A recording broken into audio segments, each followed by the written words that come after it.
Hey guys, what's up? Ethan here from RealLife English, and today I wanted to talk to you about something that I have been thinking about a lot lately. So, as many of you who have been following us for a while might know, or if you don't know, I actually myself am a language learner, not just an English teacher, and I have learned 6 different languages, foreign languages, and the best ones are probably Spanish, Catalan, and Portuguese. But I get all the time when I tell people this, they tell me, you must be a very talented language learner to have learned all of those languages. It must just come naturally to you, right? And I've always found this a little bit surprising.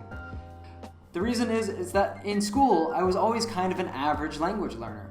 I always just got kind of mediocre grades in my Spanish and German classes in high school and college. And even when I went and lived abroad, I certainly didn't see myself as the study abroad student that picked up the language the fastest. And I could certainly say that people like my brother and close friends of mine were much more talented language learners than I was. My brother, for example, when we'd go on trips as kids to Mexico or to Italy, would be the one to always communicate with the locals, trying to speak the local language.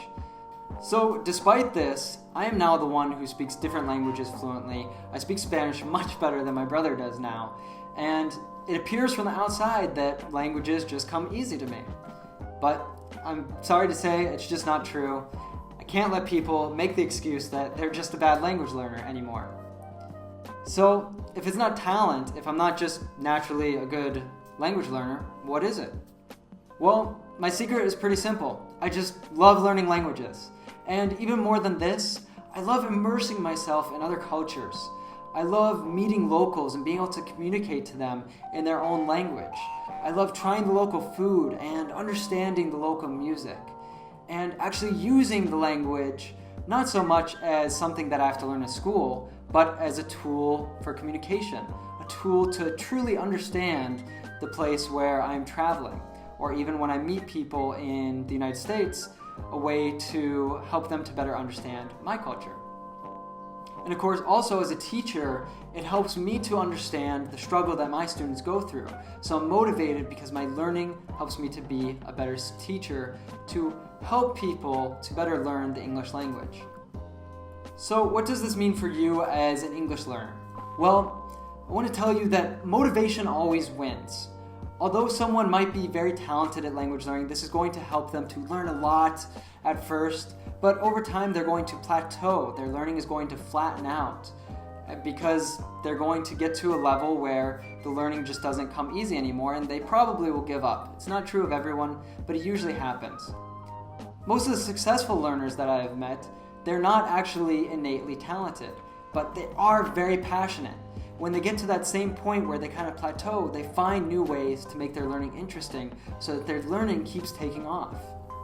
The person who is motivated, the person who is passionate, the person who cultivates a deep, burning desire in the long term will always be better than the person who just has a natural talent or ability for something. That said, saying that you just aren't a good language learner, that English is just too hard, it's just a really bad excuse. You're giving up too easily. So then what's the secret to improving? You have to become really passionate about the language. You have to find people who support your learning and that motivate you to take it much further than you ever thought you could have done alone. For me, this is extremely crucial when learning a language.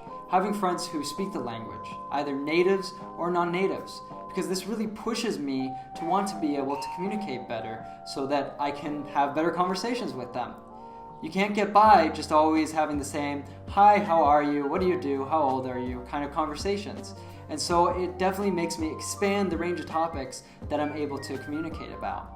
And as I said before, you have to find other parts of the culture, the history, that really fascinate you.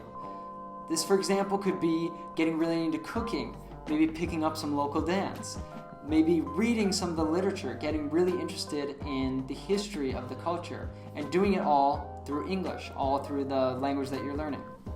Without a doubt, Having a deep desire to learn the language is going to push you through all the struggles, through the most difficult parts of learning the language so that you succeed.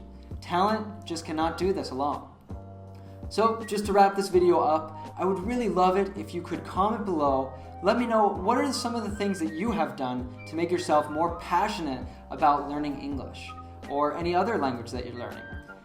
I would also love to hear what will you do after listening to this video. Maybe you've gotten a little bit motivated. So what can you start doing right now to make yourself more passionate, to cultivate a really deep desire, and be a really kick-ass English learner? Alright guys, thanks so much for taking the time to listen to this. I'm really looking forward to seeing what you guys comment below. Now go out there and kick ass with your English. Aw yeah!